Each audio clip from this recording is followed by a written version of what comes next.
All right, so welcome to the session. We will continue on page 5. We are currently on the Compassionate Objectivity book, and we are on page 5. And the last time we did Sutra number 2. Development of the mental faculty must be accompanied by the development of the heart.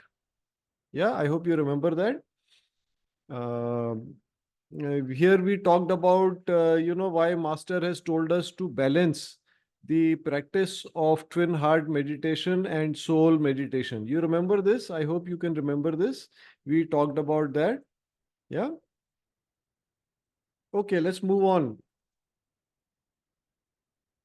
The virtues are given to guide you. The development of the virtues must be balanced. Let's read the next one also. Development of one virtue is dependent on all of the other virtues. The chakras and the virtues are connected. So something very deep here. Then let's skip one sutra. We'll come back to it. Let's come to the last one on the page. Mastery of a virtue is in the degree of mastery of other virtues. So let's discuss this. Master is giving us a lot here, and the purpose of these sessions is that we can unpack. We talked about it. Sutras have very highly compressed information, and when we say study, it means making a mental effort. So our mental effort is to unpack what Master has condensed in few words. We have to try and unpack that, get to the depth of it. There are perhaps many layers. I don't know if I can say that I will cover all layers or I'm even capable of covering all layers, but at least whatever we can, let's try. So one point Master is making is that the virtues and the chakras, they are closely interconnected. And I think we all know that.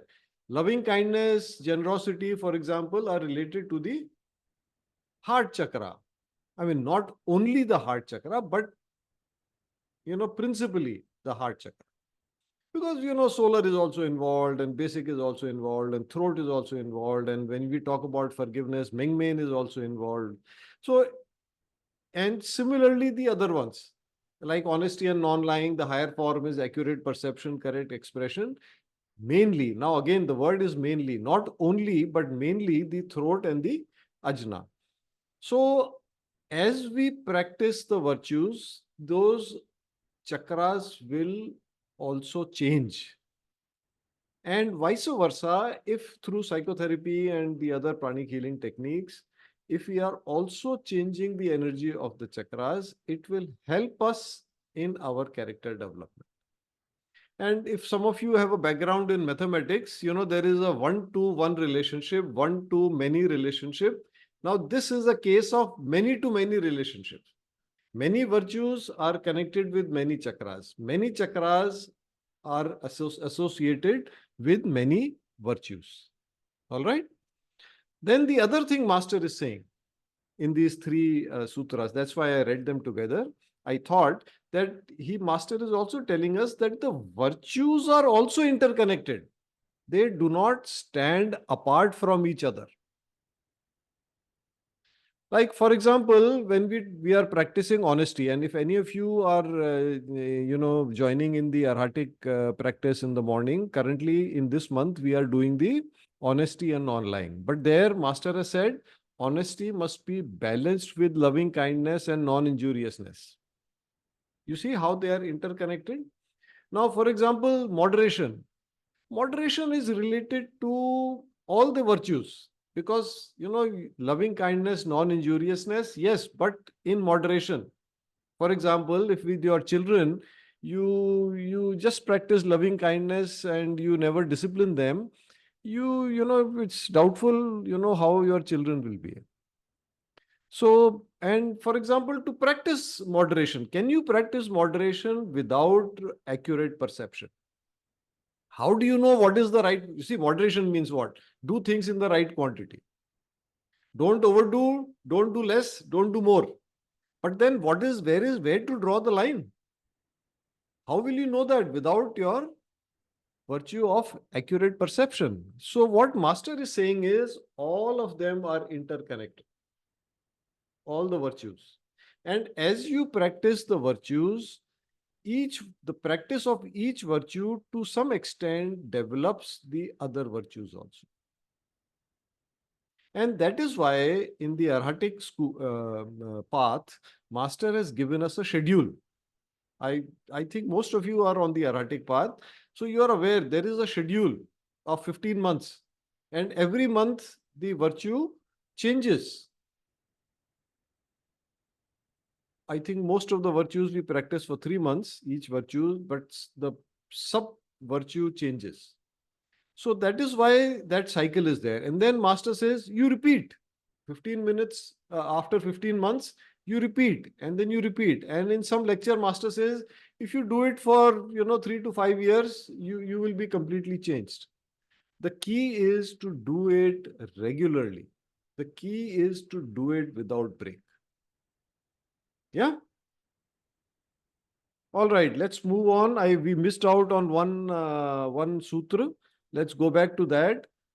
The more you develop your virtues, the stronger your connection to God will become.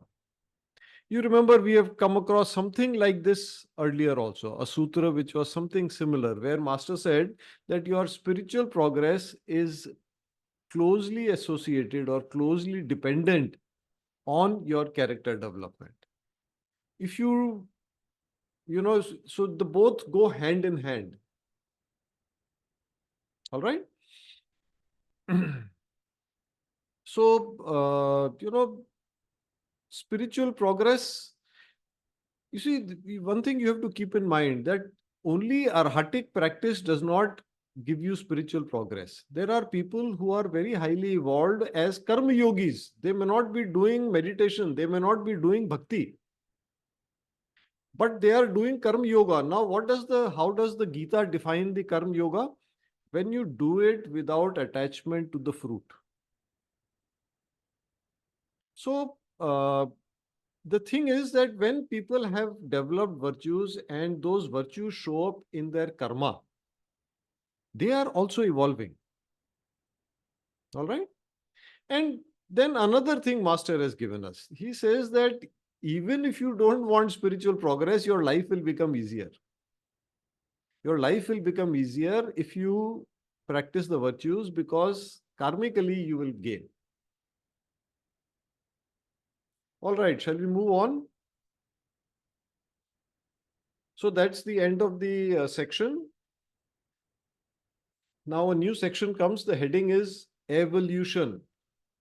Is this term understood by everybody? You understand evolution?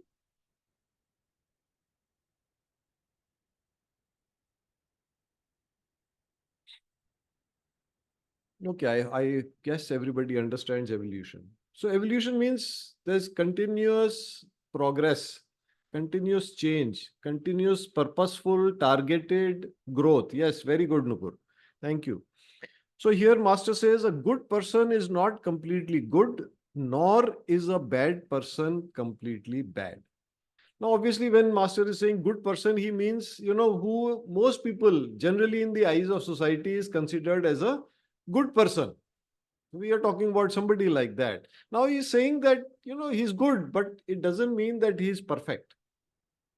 You see, you have to understand in nature, there is no 0%, there is no 100%. So, for example, you have a bottle of mineral water. Is it 100% pure? No, it cannot be. Maybe it is that the impurity is 0.1%. You further refine it. It will become 0.01%. You further refine it. It will become 0.0001%. But even how can you even say that something is 100% good or bad? Also, you see, each of us at some point is very good and at some point may not be so good, right? So that also depends on circumstances. And then when we say in the eyes of society, some part of society may consider good, some part of society may consider not so good. Anyway, the point is nobody is perfect. We are all evolving. Now, even at some place, I don't remember where I have read this, but at some place there is mention that even the planetary logos is evolving. Even the solar logos is evolving. Now, if they are also evolving, what to say of us humans? Correct? Shall we move on? All right, we come to now page number 9. So let's read the first two sutras together. Creation and evolution are actually two sides of the same coin. People assume that creation is a one-time process. Creation is a continuous process, and you can call it evolution. So, if you refer to Master's spiritual thesis, you remember this book? The existence of God is self-evident. Maybe just make a note of it. Read Sutra number 17, 17, in the existence of God is self-evident. There, Master has created this term, evolutionary creation. He has, expanded on this concept that he has given here in this book. Now, you see, this book, actually, we should do scanning before and after our sessions. Because, you are reading Master's words. You are thinking about Master's words. Why don't let's do it right now. Maybe we will do nothing else today, but let's do that. So 15 minutes earlier, scan your crown chakra. You know how to scan your crown chakra. Scan your spiritual cord 15 minutes ago. Scan your inner aura for spiritual energy 15 minutes ago.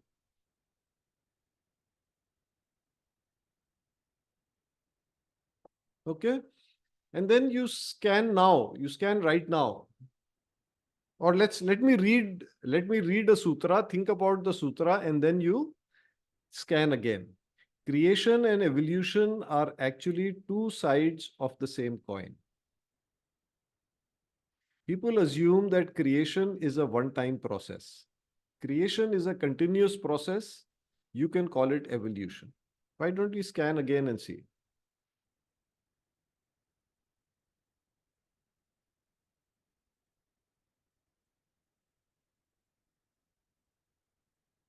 I don't know if you see a change. And, especially talking about this book, may I suggest after the session, you please do one other experiment. Somebody in your family who may not be on the spiritual path, or some friend or somebody, just ask that person to sit or stand in front of you. You scan the person's crown chakra, you scan the person's spiritual cord, you scan the person's aura for spiritual energy. And then you just give this book to that person. If he wants to read it, most welcome. Even if he does not, just ask him to hold it. And, just flip the pages. Maybe read a page. I don't think they will understand or even be interested in it. But anyway, let them take a look at it. While they are holding the book, you scan again. I don't know if you have done this experiment, but you will be amazed by the power of this book. Yeah. So I think we will have to end here. Let's do one more. Let's do the next two sutras. When children are learning to walk, they fall down. Everyone makes mistakes. We all have many good points, but we all make mistakes.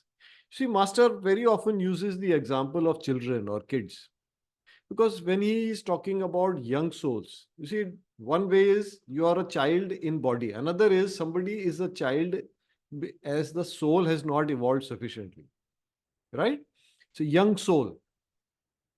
So that is, that reference Master uses often. Now, one key we get here is that these two sutras, if we are able to internalize, this will make our forgiveness practice very, very effective. Because why sometimes our forgiveness is not so effective? We've forgiven, and yet there is still that, bitterness or negativity towards that person. It lingers on. Why? Because we are still expecting too much from that person. Okay, I've forgiven, but why did he do that? That thing doesn't go away. Now, this, I think, if you will meditate on these two sutras and internalize them, you will be able to see that, you will be able to sort of realize that, okay, it's okay, everybody is different. Maybe that person is not sufficiently evolved in that respect. So hopefully it will help you with more effective forgiveness. Also, you see, effective forgiveness means what? When you see that person, think of that person, you are not only thinking about that person's negative points, but are also able to think of that person's good points, right? Because to me, that is the effect of, or the result of, a effective forgiveness. If you are forgiven properly, it means when you think of that person, you see that person in wholeness. Good things, some weaknesses are there. And those weaknesses you don't mind. It's okay. That person is a child, or, still evolving in those areas. So let's end here. Let's give thanks. Lord God, thank you. Master Choa, thank you. All the great ones, holy gurus, holy masters, saints, thank you, thank you, thank you. All the great ones, thank you. To my Pranic Healing Society team, thank you. Thank you for your blessings. Guide. Thank you for your constant cooperation. Thank you.